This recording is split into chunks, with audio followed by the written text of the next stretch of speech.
Hello everyone, my name is Michael, and this is a closer look at the 2021 Tesla Model Y, my first car, my first electric vehicle, and the first thing that really inspired this journey to energy independence.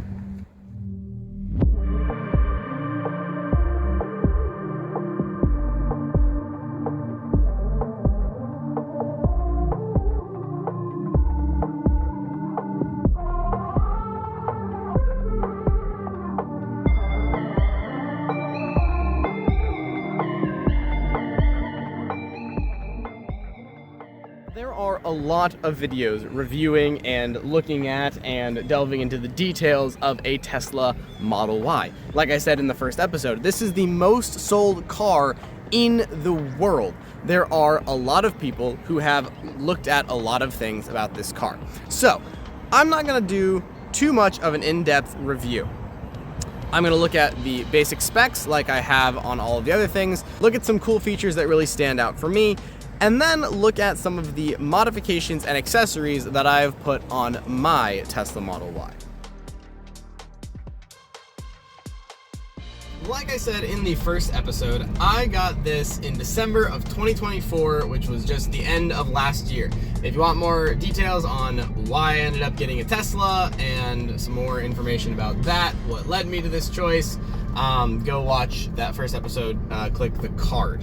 But this is going to be just kind of a closer look at the car itself. So, 2021 Tesla Model Y long range. It has the dual motor, all-wheel drive, 75 kilowatt hour battery pack with an EPA estimated range of 320-ish miles, which is an estimated efficiency of 230 watt hours per mile. Based on what the car is telling me, since the last charge, I've driven almost 70 miles with an efficiency of about 245 watt hours per mile, so a little bit worse than the estimate, but not actually too bad. I got this car used from the dealer in inventory. I didn't really have any specifics of what I was looking for. I knew I wanted a white one because that was the only color that my fiance liked.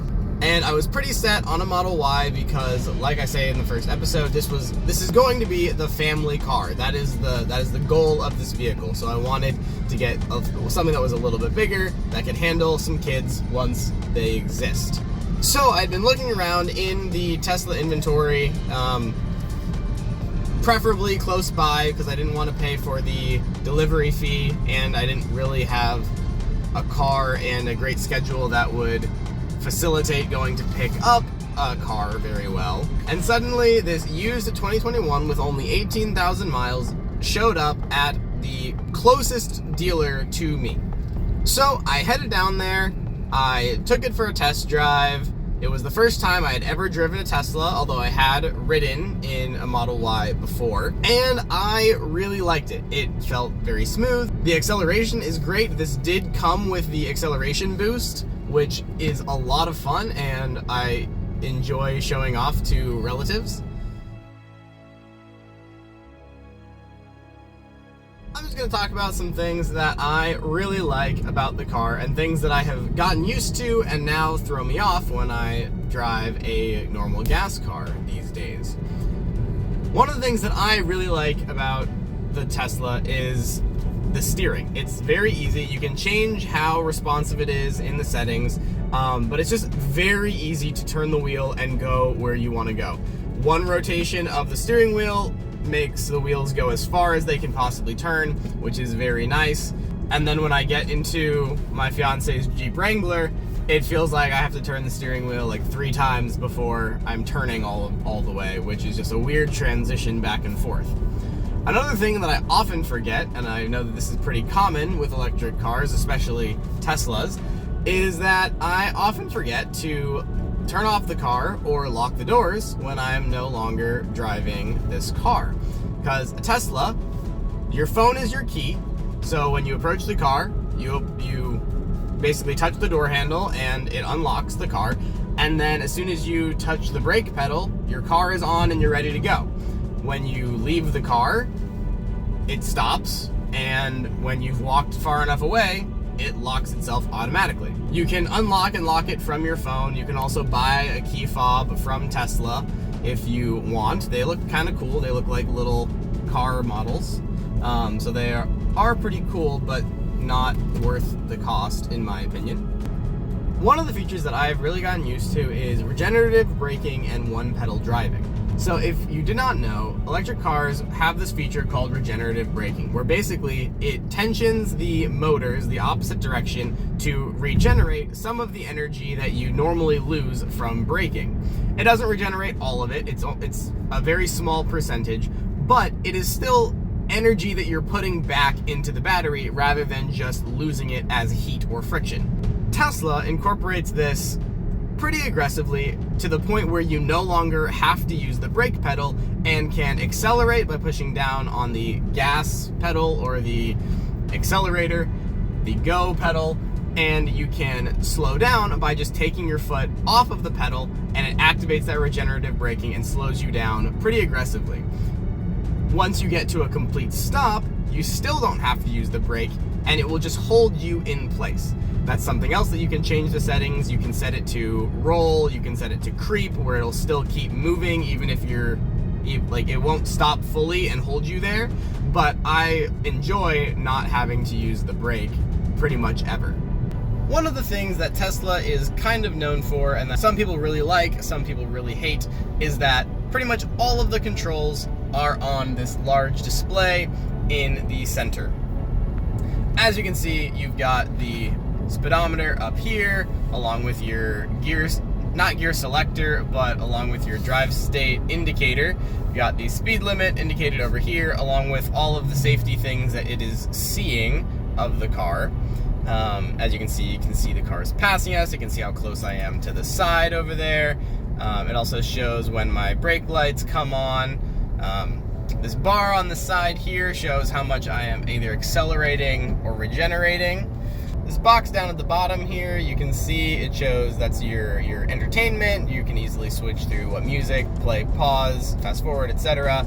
If you swipe to the side there, you've got your odometer and your current efficiency and indication and stats and stuff like that. This final panel here, it shows your tire pressure and what the recommended tire pressure is. It updates once you've been driving for a little bit, so if you check it when you're parked and then you drive for a little bit, it might be a little different, but those are kind of the little features that you've got down at the bottom there. Further below that, you can see you've got the temperature settings. If you tap that, it'll bring up the controls. You can move around where the air is by shifting that little, it visualizes where the airflow is. You can also turn on the defroster, heater, change the fan speed, turn on the seat heaters, turn on the steering wheel heaters. You can see all of that down there. You can also turn it off, turn it on auto, whatever. You can also tap over to rear, and you can control the rear seat heaters. The vents in the back are mechanical, so you can't adjust those from the front, but you can turn on all of the back seat heating from here. You can also schedule preconditioning, which I have set since my work schedule more or less is consistent. You can set it to cool off your car or warm up your car to a specific temperature at specific times on specific days. One thing that's really cool about this is that it's also by location. So it knows where your car is, and if you have one schedule for work and one schedule for home, it'll only turn on the work schedule when you're at work. So, for example, I have a 10:30 preconditioning set every night when I'm at work, because that's usually when we get out. So when I'm at work, I don't have to think about it. It'll just cool down the car or warm up the car to my preferred temperature before I get out there. But today, I'm off, so my car won't be at work at that time, so it won't try to precondition it. So I don't have to worry about canceling that just because I'm not going to be at work today. It knows how to do that automatically, and I don't have to worry about it. The base screen, as you can see on the right here, is the navigation. You can put in GPS, whatever, and that's pretty self-explanatory. One thing that is cool with Tesla is that it'll show you where chargers are. You can change the settings where it'll show only Tesla chargers, or you can set it where it'll show any chargers that it knows about. And when you use the navigation built into the car, it'll automatically route you to chargers before you need to charge. So if you're going on a road trip, you just put the information in and it will know if you're going to make it there or not. And then if you're not, it'll automatically route you to a supercharger, tell you how long you need to be there in order to make it to your destination, and then you can keep going.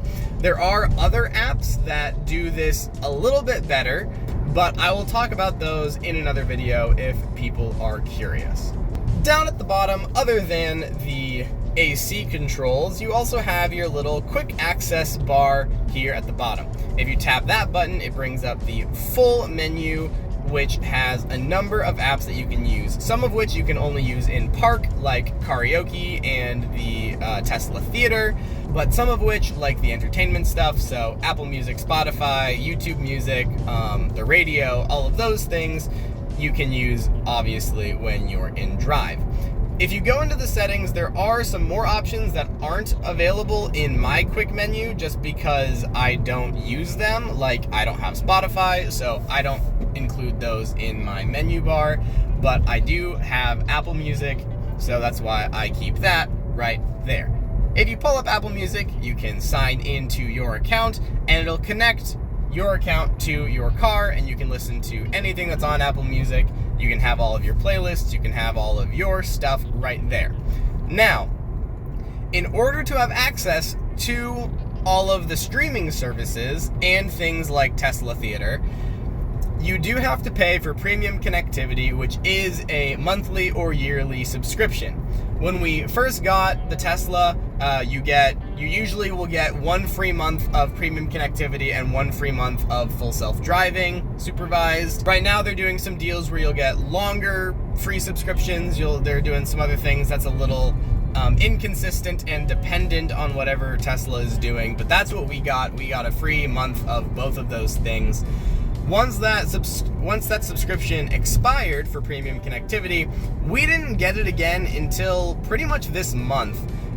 We would just Bluetooth our phones to the car, and that was really all we needed to do. Premium connectivity has some really cool features, including being able to get a live view of your cameras, so you can look at all of your Sentry Mode cameras from your phone, including the interior camera, which Sentry Mode does not capture. That's very convenient for when we have our dog in the car. We put it on dog mode, so the temperature is maintained, and then we can check in on her if we're gone for longer than we expect. We can just pull up the app, look at the interior camera, and we can see what she's doing in here. The Energy app is something that I really like. There's different ways to look at it. This is the kind of the usage. You can see where your energy is spiking when you're using regen. When I floored it the other day, it's a pretty good way to keep track of kind of how you're using the car, how the energy is being used. If you change it to drive, then you can see how the energy, like where your battery is, where it's going, whether you've been above or below the estimated use, and you can kind of change that to be whether it's your current drive or since you last charged. I like to keep it on since I last charged because it just kind of shows me how much it's using. You can see the little cuts in the grid. That's when we were parked. If you have Sentry Mode on, or if you have cabin overheat protection on, then you'll use more battery when you're parked than if you had all of that stuff turned off. You can kind of see in some of these cuts that the battery dropped more than in others. That's usually because at work I leave Sentry Mode on, and at home I leave it off. So it uses more battery parked at work than it does at home when it's parked for a longer period of time. One of the big things that Tesla is known for is full self-driving, supervised, or just Tesla cars are known to drive themselves. That's kind of what a lot of people know Tesla for. And it is true. Full self-driving, like I already said, is a subscription that you can pay for monthly, where you can put in a destination and your car will drive itself from your driveway to the parking spot, kind of. That's the current version. On the new cars, works very well like that. You can put in a destination from your driveway and it'll take you driveway to parking spot with very few interventions, if any at all. There are a ton of YouTube channels of people using FSD all the time and really analyzing how it is performing. It's not worth it for me to pay for that subscription, so I do not have full self-driving. If I go on a long road trip or something, I might consider paying for it for that month, but overall it's not something that I'm going to routinely pay for. But what Tesla does have, if you do not pay for full self-driving, is Autopilot, which is basically just traffic-aware cruise control. So basically, if I pull down on the drive selector, it'll activate Autopilot. As you can see on the display, the lanes turn blue. It shows what my speed limit is, and right now, it is driving itself. It knows where the lines are, it can see the car in front of me, it won't let me run into that car, but it'll pretty much keep me on the current road going this speed without me touching anything. As you see, we're gonna get to this curve, it's gonna turn it by itself. And this is very useful. I've used this on highways, I use this on some small roads. It does make sure you're still paying attention. If you saw it said, please apply a slight force to the steering wheel. So it does make sure that you're still paying attention to the road. But overall, this is a very nice cruise control. You adjust the speed with these little scroll wheels right here, and you adjust the separation distance from the car in front of you with the other wheel. If you turn the steering wheel more forcefully, or you tap the brake, it will deactivate Autopilot, or you can just tap up on the drive selector and it'll deactivate it that way as well. One of the cool things about Teslas are the blinkers. If you turn on your blinker, it'll activate this blind spot camera, and you can see what is behind you in your blind spot without having to actually turn and look. It is still good practice to turn and look clearly, but it does show you right here what is in your blind spot.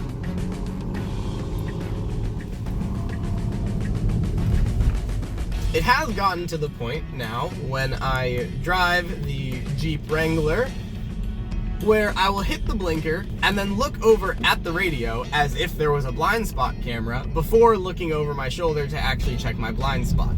It is something that I have noticed. It doesn't mess me up. I don't freak out or anything. My eyes just glance that way before I turn my head, which I think is just kind of amusing. Let's start with the most notable thing when you see my Tesla. These are actually standard 20-inch induction rims that came with the car straight from Tesla. But I added a set of white mag-back rim cases to all of my tires. If you don't know, it is kind of a meme that Tesla drivers can't drive and will curb their rims all the time. And that second part is true. But that is not entirely the driver's fault. These rims are badly designed. In most cars, the tire wall sticks out past the edge of the rim. So you will hit the tire on a curb before you will hit the rim on the curb. This lets you hit a curb, notice that you're hitting the curb, and then turn before you can damage your rims. Tesla does not do that. The rim sticks out past the tire, which is very annoying and causes a lot of curb rash on Tesla rims, to the point that there are a number of companies that have developed these rim cases, rim protectors, a couple different ways of calling them, but one of the most well-known and the one that I see brought up the most is mag-back rim cases. Now the cool thing with these that is different than a lot of other brands is that each one of these little white pieces is a separate piece. So if I were to hit a curb, say just on from here to here, I would only have to replace this one piece rather than having to get a whole new set and replace the entire thing. That's very convenient, and they send you an extra set, so you essentially have 5 wheels worth of rim cases that you can then put around to whatever rims. They have a number of different colors. I was originally planning to go with black to really help it blend in and not be visible, but the white really stands out nicely and really differentiates my car from all of the other white Teslas out there. Next, we're gonna look at the inside, but before we get in there, I just wanna show everyone how to open the doors on a Tesla Model Y and Model S, which have the same type of door handles. Me and my fiance just met up with one of her friends. We were giving her a ride, and it took her a second to figure out how to get into a Tesla. So I'm just gonna show you real quick how to get into it. Now, the door handles are flat, so I get that it's a little confusing. But the trick is you put your thumb on the big part, push in, the door handle will push out to the side like that, then you just grab it with your other hand and pull the door open. Voila. On the inside of my car, I have a number of accessories. Now, most of these are purely functional. I am more of a function over aesthetic guy, especially if the cost is really high. I'm going to go for something that actually has a purpose rather than something that just looks flashy, although I do have a couple of those as well. But the first thing that you notice, little Eve dangling from my rear view mirror. That is because this entire car is named after Eve, because it just looks a little bit like Eve. It's sleek, it's white, it's got the headlights that do kind of look like eyes, so we have named her Eve, and that's why, if you noticed out there, I also have another Eve sticker. One thing that's also kind of fun is that you can program in lock noises. So the sound that I have programmed in is actually one of Eve's voice lines from WALL-E. But onto the accessories. I've got these Tesla headrest pillows, which just gives your neck a little bit of support. Got one on both seats. These were a gift from my fiance, as were a lot of the things in here, actually. Looking straight ahead, we see that I have blacked out the logo on the steering wheel. This actually came in a set with the steering wheel logo and the front and back emblems as well. However, I have something else on the front and back emblems that I will show you in a second. Some other accessories, we've got these Tesla branded cup holder inserts that just look a little nicer. And I also have some storage accessories. There's some storage in here, which looks messy, but actually really doesn't have that much stuff in it. This is a shelf right here that can slide back and expose a deeper pocket that really doesn't have anything in it. This shelf is an accessory that comes with a set of a number of things, including stuff in here. In the center console, there's this other shelf that comes out and reveals the bottom of the center console. Again, this shelf does not come with the car, but this shelf is very nice to have, as well as this kind of secret compartment in here that just pops into the bottom of the center console armrest. Just like how I showed you how to get into the Tesla, I'm also going to show you how to get out of the Tesla. I've had a number of people who've ridden with me and cannot figure out how to get out. So, if you look over here at the door handle, you see this little button right at the top. This is the release button. You press it and you push on the door, and the door opens.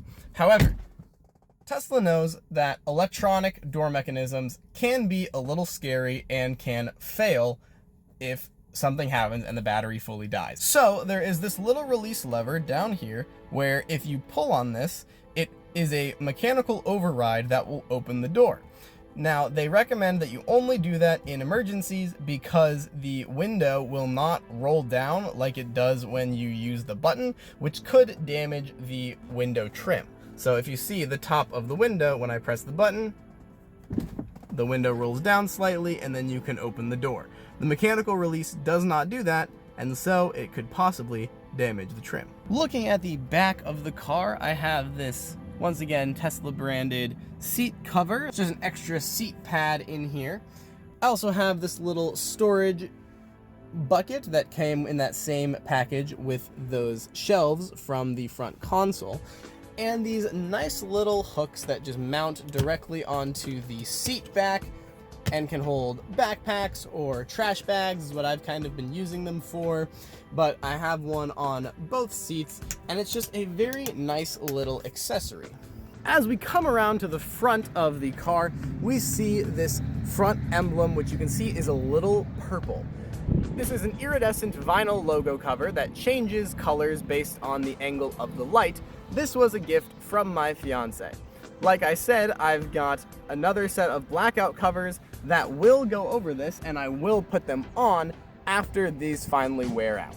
Moving to the back, I've once again got this shimmery vinyl logo cover and a nice little license plate mount. As the back opens up, we see some more little hooks that just mount directly into these seat back releases that drop the second row. These hooks are really nice for groceries. And then we just have the rest of the trunk space. As I've mentioned before, I usually keep my electric unicycle in the sub trunk down here. Right now we've got some grocery bags down there for the next time we go shopping. But usually my electric unicycle goes down there. And then under here, we've got my jack pads, which electric cars need to not damage their battery when they are jacked up, and just some extra space down there, which I'm actually probably going to throw my charging cable in right now. Over in the side storage pockets, we've got a vacuum, which I really need to use. We've got a nice little battery powered tire pump, and some extra rim cases in case I hit a curb and need to replace my rims on the go. And we just tap that button right there. Now, pretty much everything else that we've looked at has been accessories, but now I'm going to show you the modifications that I have done to the Frunk. This past week, I actually did quite a Frunk modification, and I really like it. It has been very useful so far.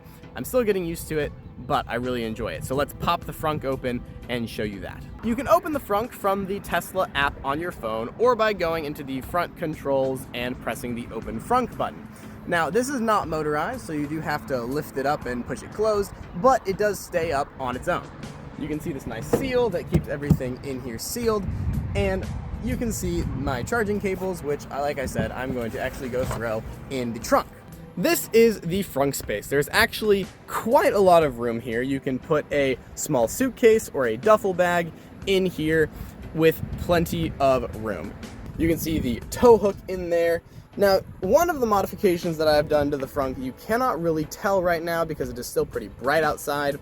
I just added this nice little LED light that goes in the liner of the Frunk.